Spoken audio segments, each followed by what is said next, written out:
기업회계에 대해서 강의하게 될 고민석 세무사입니다. 자, 이번 시간에 기업회계에 대해서 간단하게 소개를 먼저 드리고 그 다음에 회계에 대한 기본적인 내용에 대해서 학습을 하실 텐데요. 먼저 기업회계 1급과 2급이 있는데요.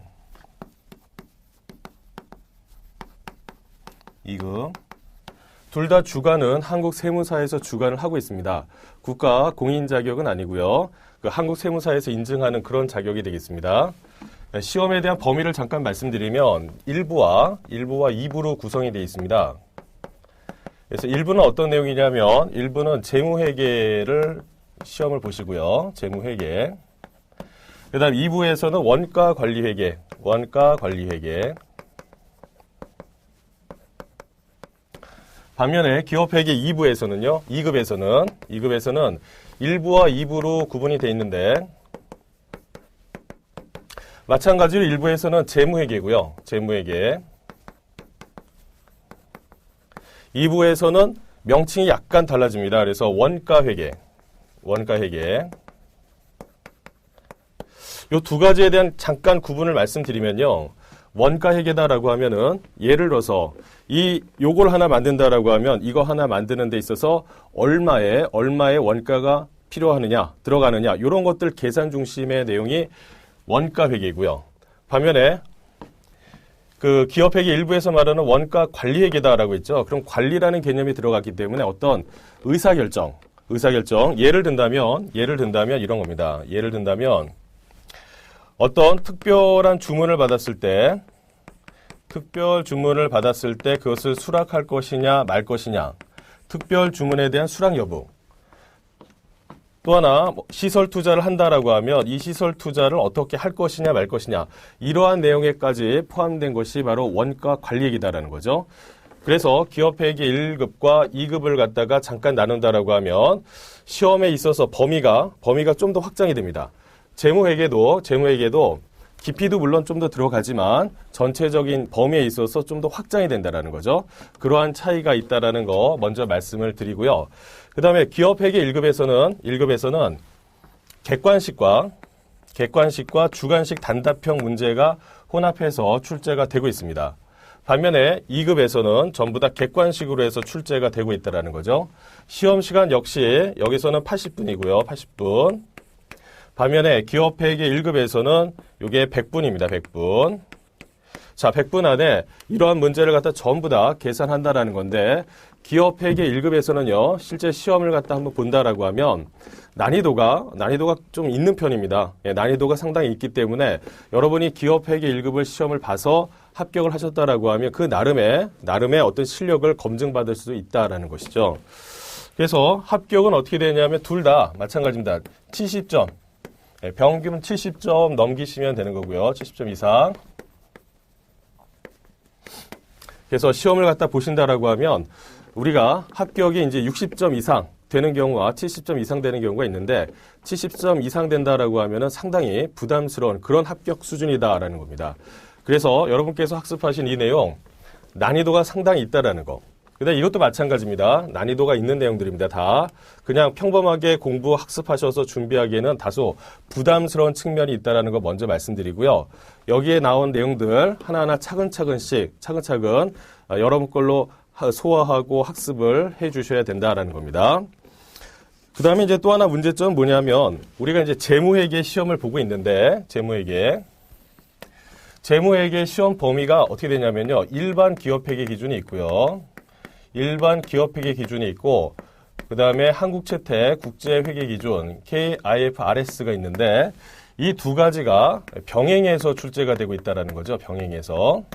어떤 하나의 기준을 갖다가 그것만 내면 좋겠는데 이 두 가지가 병행이 됩니다. 그래서 시험 문제 보면은 다음 중 한국채택 국제회계기준에서 말하는 뭐뭐뭐 아니면 일반 기업회계 기준에서 말하는 뭐뭐뭐 이런 식으로 해서 앞에다가 단서를 붙여놓는다는 겁니다.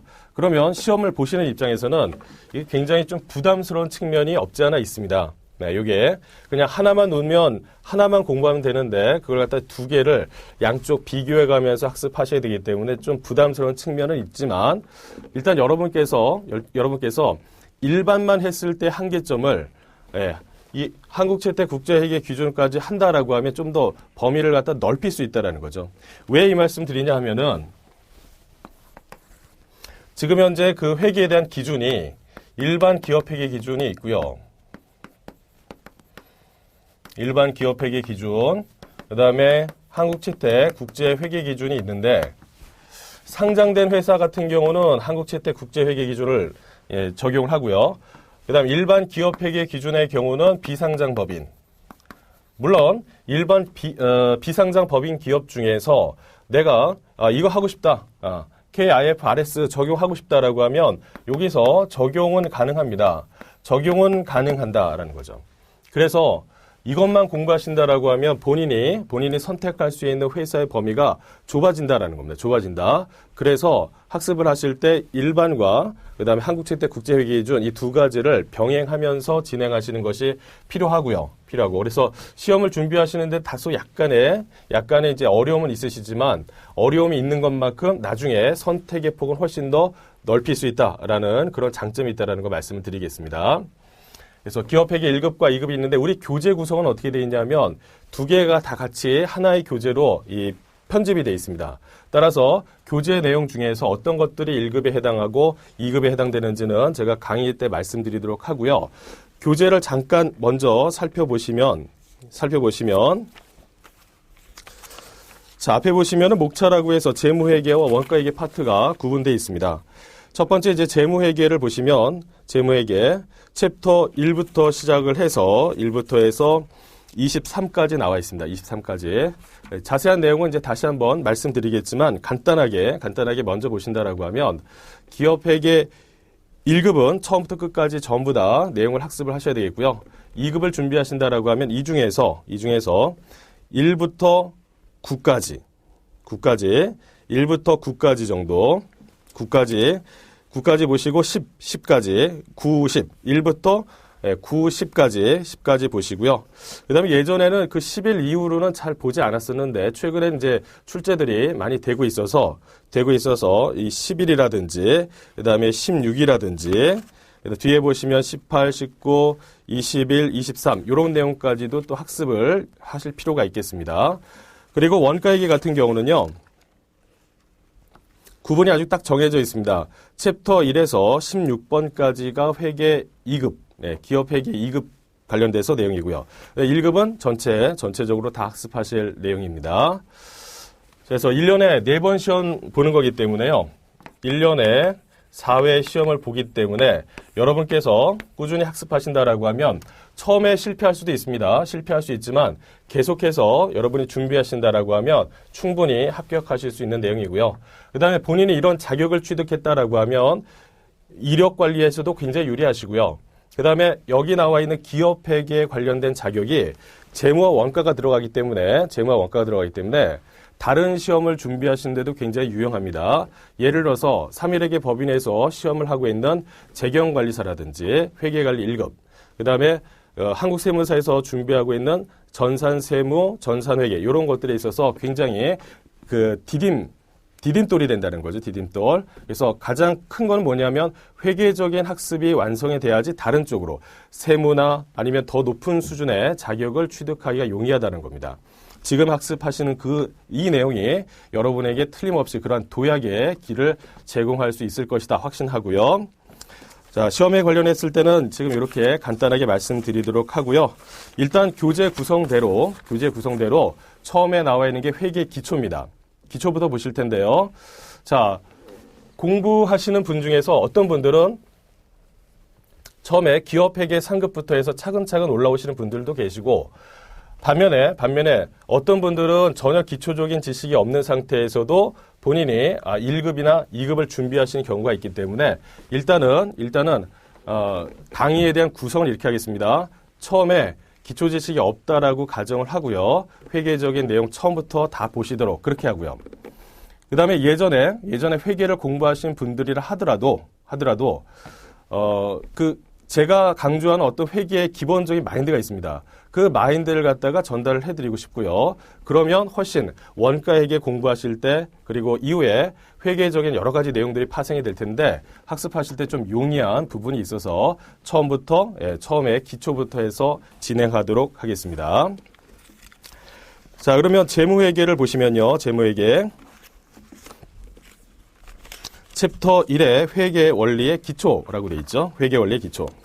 자, 회계란 무엇인가라는 건데 여러분 이제 회계에 대해서 공부하셨다라고 하면 많이 들어보셨던 그런 내용입니다. 회계란 뭐냐라고 되어 있지만 가장 일반적인 내용은 다음과 같습니다. 어떤 내용이냐면 회계라는 것은 결국 정보를 갖다가 전달한다라는 거죠. 전달한다. 그러면 이러한 정보를 갖다 누구에게 전달하느냐라는 건데 결국은 이해관계자 아니면 의사를 결정해야 될 분들이 있죠. 의사결정자. 자, 이런 분들한테 정보를 제공한다는 것이 바로 회계의 가장 큰 목적이다. 이렇게 이해를 하시면 되겠습니다. 이 정도 내용을 머릿속에 이제 집어넣으시고요. 그러면 이제 전달을 해야 되는데 어떤 식으로 전달할 거냐라는 건데 그냥 말로 이 대충 이래요. 이렇게 얘기할 수는 없는 거거든요. 그래서 우리가 전달하고자 하는 어떤 방식이 있는데 그 방식을 갖다가 우리 뭘 이용하냐면 재무제표라는 것을 이용한다라는 겁니다. 재무제표. 재무와 관련된 모든 서식 이렇게 이해하시면 되겠죠. 그래서 재무제표가 뭐냐라는 거는 뒤에 가서 구체적으로 학습하실 거니까요. 일단 큰 테두리는 이렇게 된다라는 거 먼저 말씀을 드립니다. 자, 근데 교재를 보면 앞에 뭔가 더 있어요. 뭐라고 되어 있냐면 잠깐 소개를 해드리면 앞에 경제실체가 나오고요. 경제실체가 나오고 여기를 갖다가 인식한다든지 측정한다든지 이런 내용이 나오는데 간단하게 말씀드리면 이런 겁니다.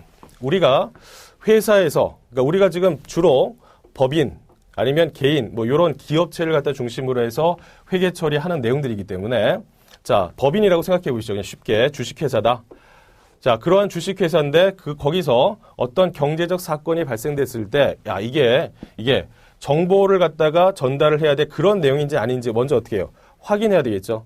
그걸 갖다가 우리 인식이라고 부릅니다. 인식. 그러니까 이게 회계적인 거래 사건이냐 아니냐 이런 것들 인식. 그다음에 측정한다라고 돼 있는데 얼마의 금액으로 표시해야 되느냐 이런 얘기죠.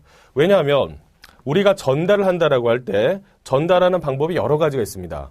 어떤 말로 쭉 설명해서 그렇게 하는 방법도 있겠지만 우리는 많은 이해관계자를 대상으로 하기 때문에 그냥 말로 막 하기가 어렵단 말이죠. 그래서 어떻게 하냐면 숫자로 표시합니다. 숫자. 그럼 여기서 말하는 숫자라는 건 뭐냐면 화폐 단위로 측정 가능한 그런 내용을 중심으로 해서 정보를 전달하는 그런 내용들을 한단 말이죠. 자, 그래서 여기에 나와 있는 인식이나 측정은 그런가 보다 하시고 전체적인 가장 큰 핵심 키워드는 뭐예요? 정보를 전달한다. 누구에게? 의사결정자, 이해관계자 이런 분들이다라는 겁니다. 자, 그것이 이제 밑에 나와 있는 것처럼 회계의 기능이다, 과정이다 이런 내용들을 요약이 될 수 있겠고요.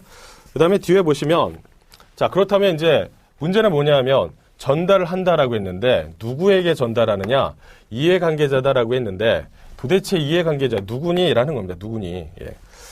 그러면 여기서 말하는 이해관계자라는 게 누구냐라는 건데요.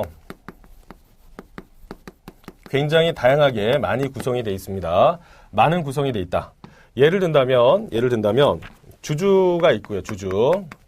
자, 교재에서 소개되고 있는 내용 한번 잠깐 보시면 주주라든지 거래처라든지 종업원이라든지 금융기관, 그 다음에 경영자, 그 다음에 잠재적인 투자자, 과세당국도 있고요. 잠재적 투자자. 자, 이런 분들이 많이 이해관계자로 소개가 되고 있다는 겁니다.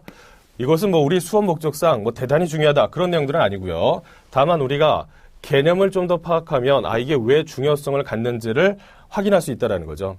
무슨 얘기냐면 자, 주주다라고 했습니다. 주주라고 하면 회사의 주인이죠. 그렇다면 제가 주인인데 그 주인에 대한 행사를 어떻게 하겠습니까? 제가 실질적인 주인인데 제대로 지금 돌아가고 있는지를 살펴봐야 된다는 거죠. 그리고 주주다라고 하면 회사에서 이익이 많이 발생이 됐을 때 저한테 어떻게 해요? 뭔가 떨어져야 되겠죠. 그게 배당이라고 하는데 그러한 배당에도 관심이 있다는 겁니다. 그래서 회사가 제대로 돌아가고 있는지, 그 다음에 나의 배당은 어떻게 되는지 이런 것들에 대한 관심들이 있다는 겁니다.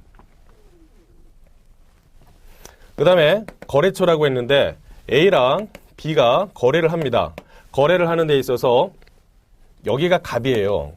갑입니다. 갑이면 슈퍼갑이다 라고 하면 B가 얘랑 거래를 하려고 했을 때 어떻게 해요? 자, 제가 거래를 하고 싶습니다 라고 하면 A가 갑이기 때문에 어떻게 해요? 아, 그러면 나랑 거래하고 싶으면 네가 진짜 튼튼한 회사인지, 그 다음에 이거를 갖다가 정말 생산할 수 있는 능력이 있는지를 나한테 보여다오 라고 할 거란 말이죠. 그러면 여러 가지 자료를 준비하겠지만 그 중에서 가장 핵심적인 내용이 뭐냐라고 하면 회사의 재무제표를 여기다 넘겨줍니다. 우리 회사 이만큼 튼튼해요. 괜찮아요. 한번 믿어보세요. 이런 얘기죠. 그럴 때도 이러한 이해관계자를 위해서 우리가 지금 정보를 전달하는 이런 내용들이 들어간다는 겁니다. 그 다음에 종업원도 그럴 수 있느냐라는 건데 있을 수 있죠. 예를 들어서 종업원이 이 회사 계속 다녀 말어. 이런 의사결정할 수도 있습니다. 아, 우리 회사 보니까 지금 재무구조가 너무 엉망이야. 좀 있으면 망할 것 같아. 그럼 회사를 그만둬야지. 이런 내용들을 할 수 있고요. 그 다음에 회사에서 뭐 노조가 있다. 이 노조가 임금에 대한 인상을 요구합니다. 임금 인상 요구합니다. 그냥 주먹구구식으로 해서 요청하는 것이 아니라 회사의 재무제표를 바탕으로 해서 과거에 작년에 매출이 얼마나 늘었습니다. 이번에 또 얼마나 늘었습니다. 순이익도 얼마나 증가됐습니다. 이런 것들을 종합적으로 판단했을 때 임금 인상 5% 요구 이렇게 한단 말이죠. 예. 그래서 예전에 보면 어떤 회사의 노조가 그런 것들을 바탕으로 해서 임금 인상을 요구하는 그런 사례들이 굉장히 많이 발생이 되고 있죠. 자, 그래서 이러한 종업원도 이해관계자 안에 포함이 된다. 그 다음에 금융기관이라고 돼 있는데 너무나 당연하죠. 회사가 대출을 받았다. 예. 그러면 대출을 갖다 요청합니다. 그럼 이 회사에 대출을 할 거냐 말 거냐? 대출을 했다면 추가적인 대출할 거냐? 아니면 기존의 대출을 갖다가 더 연장을 할 거냐? 아니면 회수를 할 거냐?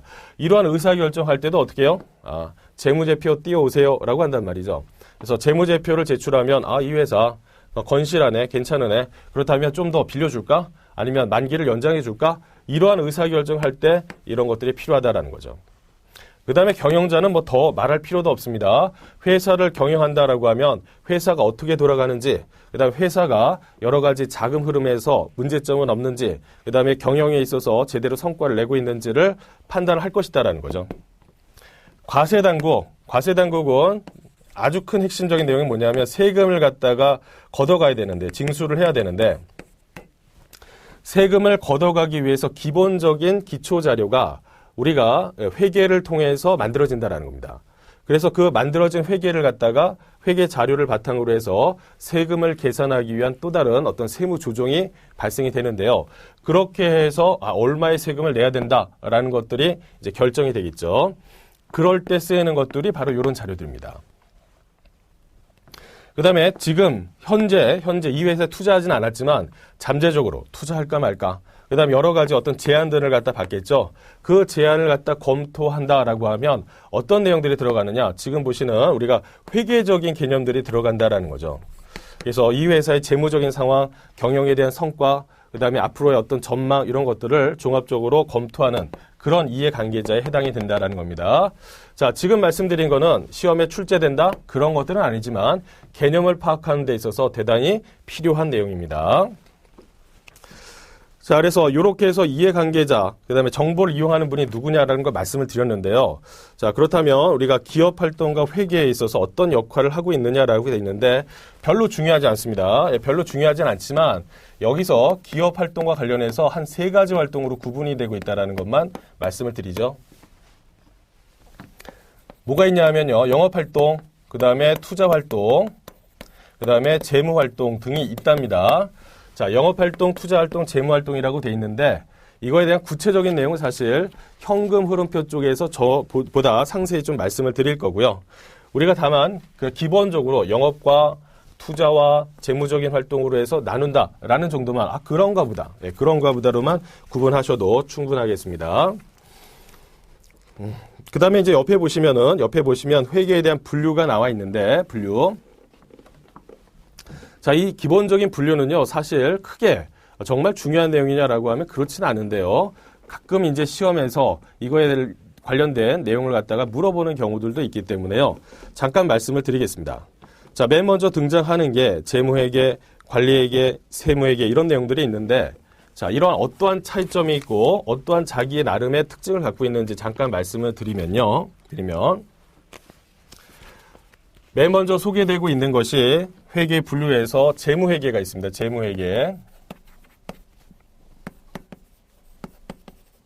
재무회계.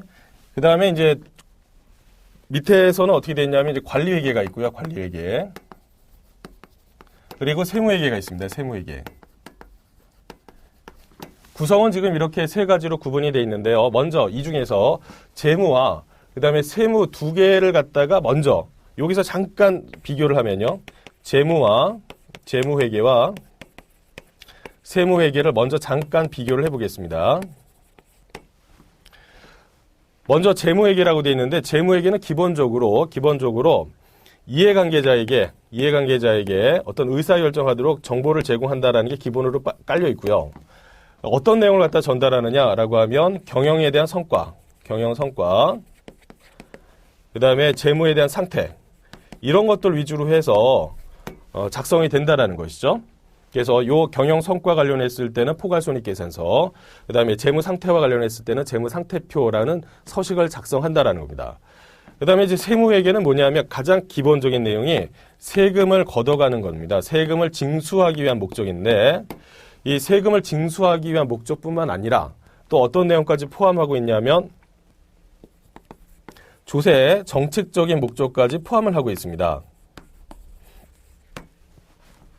조세 정책적인 목적까지 포함하고 있다. 자, 무슨 얘기냐면 우리는 예를 들어서 회사에서 거래처에 가가지고 식사를 한번 제공했다라는 거죠.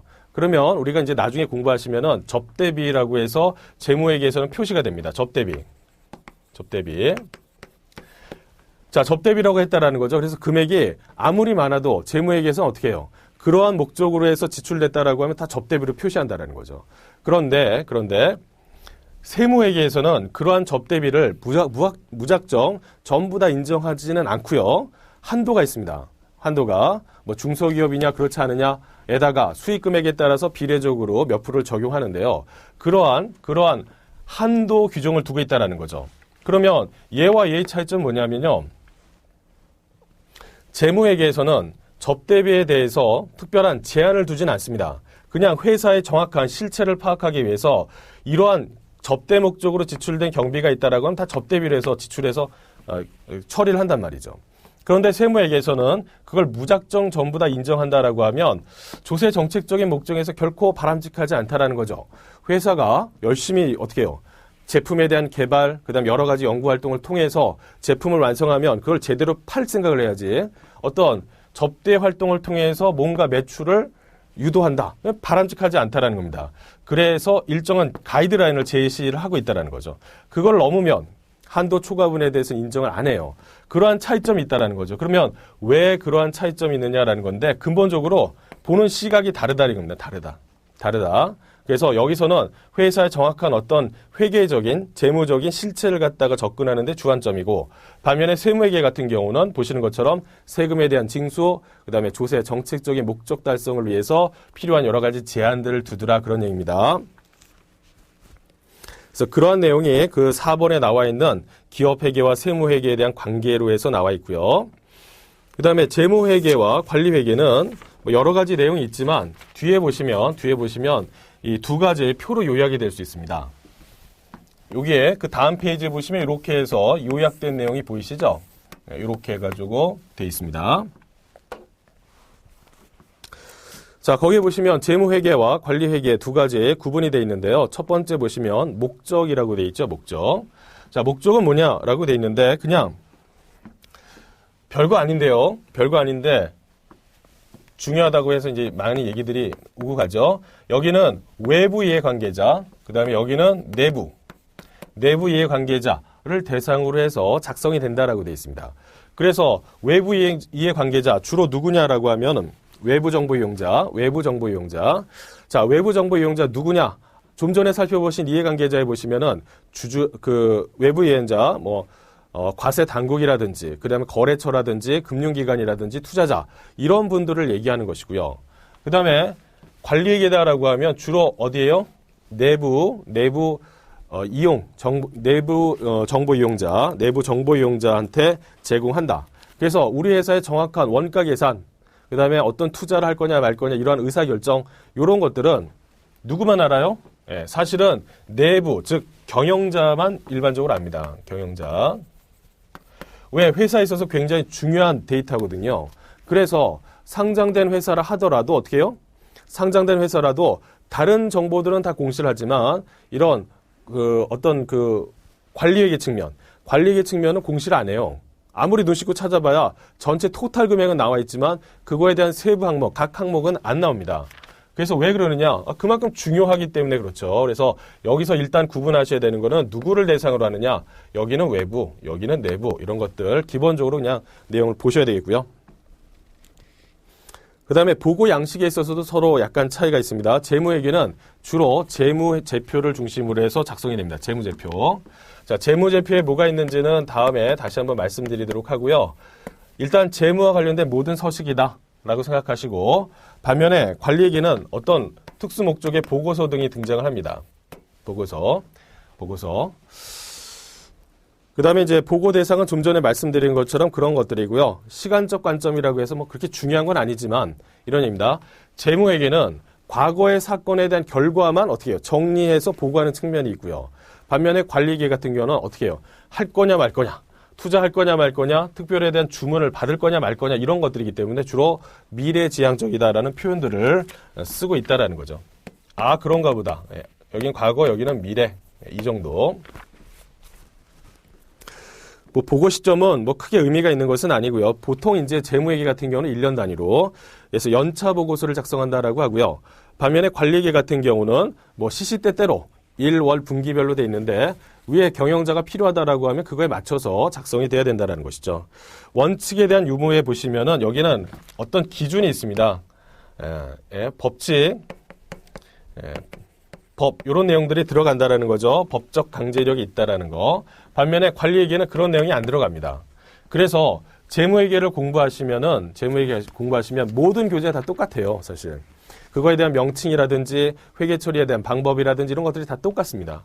관리회계는 어떠냐면 저자마다 푸는 방식이라든지 용어에 대한 약간의 차이가 발생이 되고 있는데, 그러한 차이점의 근간에서는 뭐가 되어 있냐면 여기는 어떤 나름의 기준이 있다라는 것이고 원칙이 있다라는 거고, 여기는 그런 기준이나 원칙은 포함되어 있지만 그게 강제되진 않아요.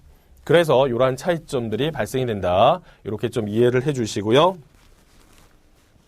수업 목적상 지금 보시는 것들이 아주 출제가 많이 됩니다. 이런 내용들은 아니고 기본 내용으로 해서 내용을 좀 살펴보시고, 특히나 이것들은 이제 가끔 물어보는 내용들에 포함되어 있습니다. 낮은 수준에서는. 자, 그 옆에 보시면은 이제 부기라는 또 내용이 나옵니다. 부기. 여태까지 회계 가지고 계속 떠들었는데, 회계라고 계속 얘기를 했는데요. 그러면 지금 등장하는 부기는 뭡니까? 라는 건데, 부기라는 것은 그냥 이게 요약을 하면은요. 어떤 분은 이걸 이렇게 얘기하세요. 장부, 기장, 기록, 이런 것들을 갖다가 부기라고 합니다. 부기. 그래서 요 뒤에 말을 갖다 이렇게 잘라가지고, 장부에 대한 기장, 장부에 대한 기록을 갖다가 그 중간에 두 개, 요걸 갖다 자르면 부기라고 돼 있죠. 부기. 그래서 여기서는 어떻게 되냐면, 단순히 장부를 작성하고 기록한다라는 정도만, 요 정도만 그냥 보시라는 거죠. 그러한 단순 작업을 갖다 우리 뭐라고 하냐면 부기라고 하고요. 그 다음에 회계는 어떤 거냐면 그거보다 훨씬 범위가 넓다라는 거죠. 정보를 갖다가 가공하고 전달하는 과정까지 포함되어 있기 때문에 단순히 장부를 갖다가 기록하는 과정으로 한정되어 있지 않고요. 훨씬 더 범위가 넓습니다. 넣습니다. 그래서 우리는 지금 다 뭐라고 부르냐면 회계라고 하고요. 과거에는 부기라고 많이 불렀습니다. 그래서 공업부기, 상업부기, 뭐 부기 1급, 2급 뭐 이렇게 해가지고 나왔지만 지금은 이런 개념보다는 좀 더 확장된 회계라는 용어를 쓴다라는 것이죠. 회계.